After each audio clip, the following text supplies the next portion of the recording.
Et what's up les bergers, bienvenue dans cette nouvelle vidéo où cette fois-ci nous allons aborder le cas des porte-drones. Est-ce l'avenir de l'aéronaval? Allez, c'est parti. La décision américaine de cesser la coopération avec la Turquie à propos du F-35B a signé le début d'une séquence assez particulière. D'une part, la Turquie ne pouvait plus accéder à son rêve, remontant à plusieurs dizaines d'années, de disposer d'une aéronavale embarquée à voilure fixe, susceptible d'opérer depuis un LHD, justement conçu pour le F-35B.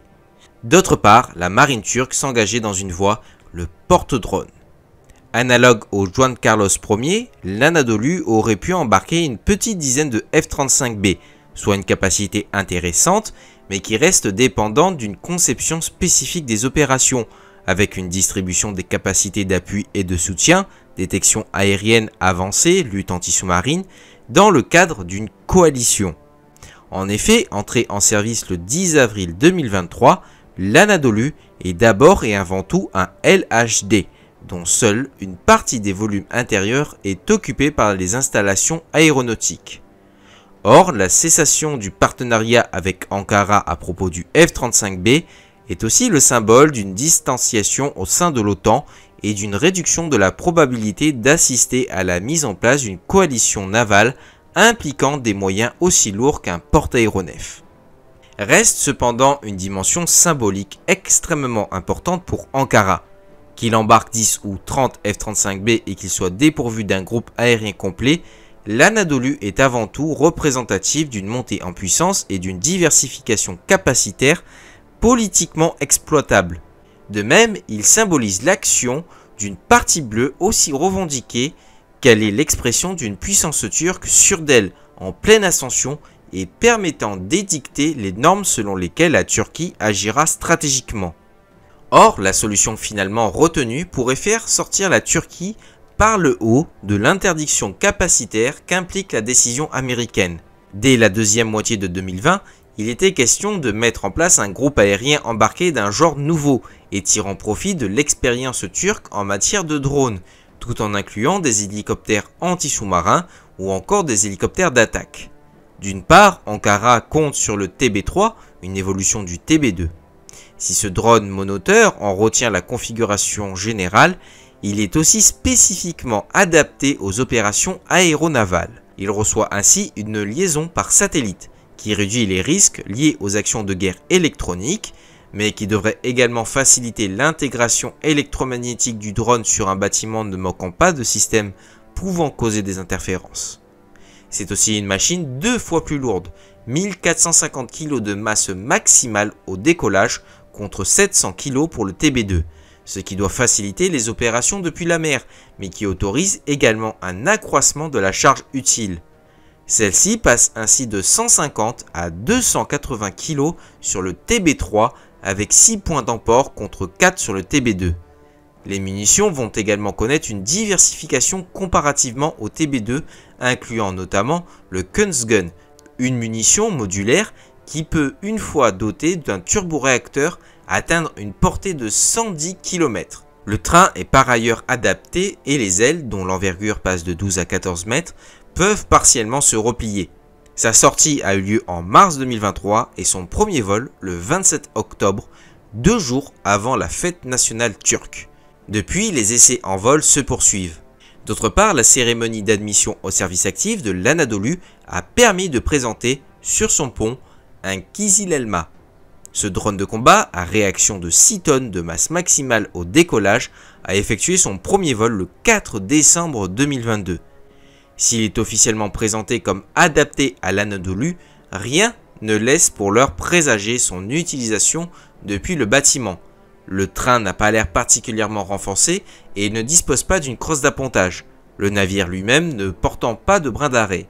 Or, il n'est pas certain qu'un drone d'une telle masse puisse apponter sans dispositif d'aide à l'arrêt, sous peine que sa course prenne une longueur excessive.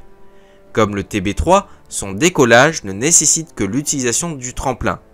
Reste cependant à voir quelles missions seront affectées à ce drone. Projet grandiose, son concept d'opération comme ses capacités précises, en particulier dans le domaine anti-navire, sont encore nébuleux. Mais nous allons en venir à la grande question, un porte-drone donc, mais pourquoi faire? Comme pour n'importe quel bâtiment mettant en œuvre des aéronefs, les fonctions du navire sont relatives aux capacités de ceux-ci. Or, si l'on peut imaginer que l'embarquement d'hélicoptères anti-sous-marins ferait de l'Anadolu une puissante plateforme une fois accompagné par son escorte, ou qu'il soit bien évidemment adapté aux opérations amphibies, quelles seraient ses fonctions dans un autre scénario? Au regard des missions historiques du porte-avions, à savoir la supériorité aérienne, l'éclairage, la lutte anti-navire, les drones embarqués pourraient avoir une utilité en termes d'éclairage, mais la faiblesse des charges utiles des drones limiterait les aptitudes en termes de lutte anti-navire. Un engin, comme l'Akinci, semblerait plus adapté. De même, le TB3 n'est assurément pas une plateforme de supériorité aérienne et le Kizil-Elma doit encore faire ses preuves en la matière. Pour autant, dans des scénarios d'appui aux opérations amphibies ou encore d'engagement dans des opérations de frappe terrestre en environnement peu contesté, il faut rappeler que le drone est vulnérable et qu'une faible charge utile réduit les capacités à opérer à distance de sécurité. Les capacités des drones s'avéreraient alors très intéressantes. Reste également à considérer les évolutions que pourraient subir les drones, notamment en termes de gamme de missions, à l'instar de ce qu'a pu faire le Général Atomique pour le MQ-9B, il est vrai sur une plateforme plus lourde que le TB3. À ces différents égards, les capacités aéronavales sont directement contraintes par la configuration de l'Anadolu. Sauf à imaginer la conception d'un nouveau drone et non plus l'adaptation du préexistant, ces capacités resteront donc restreintes tout en offrant un marqueur symbolique. Si le drone importe, comme la configuration du bâtiment de l'utilisateur, de réelles opportunités peuvent cependant émerger avec des concepts déjà bien avancés. En mai 2022, General Atomic indiquait ainsi travailler sur de nouvelles voilures pour les drones MQ-9B dans les versions Sky Guardian ou Sea Guardian. Une plus grande surface leur conférerait des capacités STOL. La voilure sera également repliable. L'intérêt de cette formule est de permettre des décollages et atterrissages depuis des porte-avions ou des bâtiments amphibies de type LHD, leur offrant des capacités ISR sans avoir besoin de catapultes ou de brins d'arrêt, les surfaces de contrôle permettant d'optimiser les phases de décollage et d'atterrissage. À terre, le drone est également utilisable depuis des pistes plus courtes. Dans les deux cas, il continue d'offrir une endurance de l'ordre de 30 heures, de même que des charges utiles similaires. Surtout, la formule étudiée consiste à remplacer la voilure d'appareils déjà existants sous forme d'un kit pouvant être installé en un jour et ne nécessitant donc pas l'achat de nouveaux appareils. Le marché potentiel est important, certes au regard des marines utilisant des LHD, mais aussi des utilisateurs du MQ-9B avec des combinaisons potentiellement inédites. On ne peut pas écarter l'idée que le Royaume-Uni pourrait utiliser ses Protector, une variante du Sky Guardian, depuis ses porte-avions pour des missions de frappe ou ISR. Un Mojave, soit un Grey Eagle aux capacités STOL, a ainsi été déjà testé depuis le Prince of Wales en novembre 2023, sachant qu'à l'horizon 2030, un nouveau type de drone, le Vixen, doit entrer en service en remplacement des Merlin de détection aérienne, mais aussi pour des fonctions de guerre électronique et de ravitaillement en vol. Sur les MQ-9B, l'installation d'un dispenseur de bouée acoustique permettrait également de faire du drone un outil intéressant pour les opérations anti-sous-marines, permettant de détecter plus loin et relativement rapidement des réseaux de bouées. Sur les MQ-9B, l'installation d'un dispenseur de bouée acoustique permettrait également de faire du drone un outil intéressant pour les opérations ASM, permettant de déployer plus loin et relativement rapidement des réseaux de bouées. Mais on peut également imaginer que des États ne disposant pas de LHD puissent engager leurs drones, une fois dotés de ces kits, depuis des bâtiments étrangers. La Belgique ou l'Australie pourraient ainsi le faire avec le Royaume-Uni, sachant que Bruxelles s'est déjà rapproché de Londres pour les aspects liés à la formation et à la maintenance, et l'Australie avec les États-Unis. Reste également à voir si les MQ-9A, dont sont ou seront dotés la France, l'Espagne, les Pays-Bas ou encore l'Italie, pourront recevoir ces kits, mais aussi si l'envergure 24 mètres pour un MQ-9B sera compatible avec ces bâtiments plus étroits comme les Mistral et les Juan Carlos. À cette formule hybride du porte-aéronef et porte-drone, il faut aussi ajouter celle du pur porte-drone. La surprise en l'occurrence est venue de la passation de commande à Damen d'un bâtiment spécialisé par le Portugal. Sa future plateforme navale multifonction, qui sera baptisée Dom João II, est un bâtiment à pont continu de 94 mètres de long pour 11 mètres de large, doté d'un tremplin. D'une longueur totale de 107 mètres, le navire bénéficiera d'un espace de stockage de 650 mètres carrés, permettant d'abriter des drones mais aussi du matériel. En effet, ses fonctions seront variées. Nombre d'observateurs se focalisent sur la mise en œuvre de drones aériens et l'allure générale du bâtiment. Mais les missions de combat restent à définir et seront limitées par ses dimensions. Le pont est ainsi au mieux moins large d'1 mètre que l'ascenseur arrière du John Carlos I.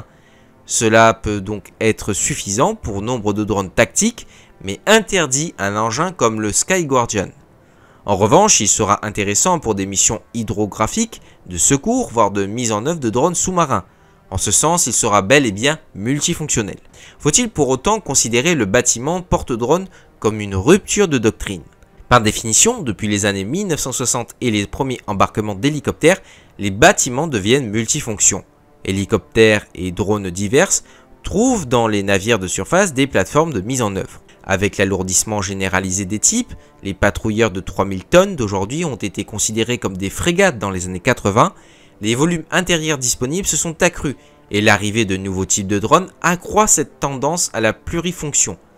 La moindre frégate est ainsi appelée à mettre en œuvre plus de drones qu'un porte-avions géant américain qui n'aura à bord que 4 ou 5 MQ-25.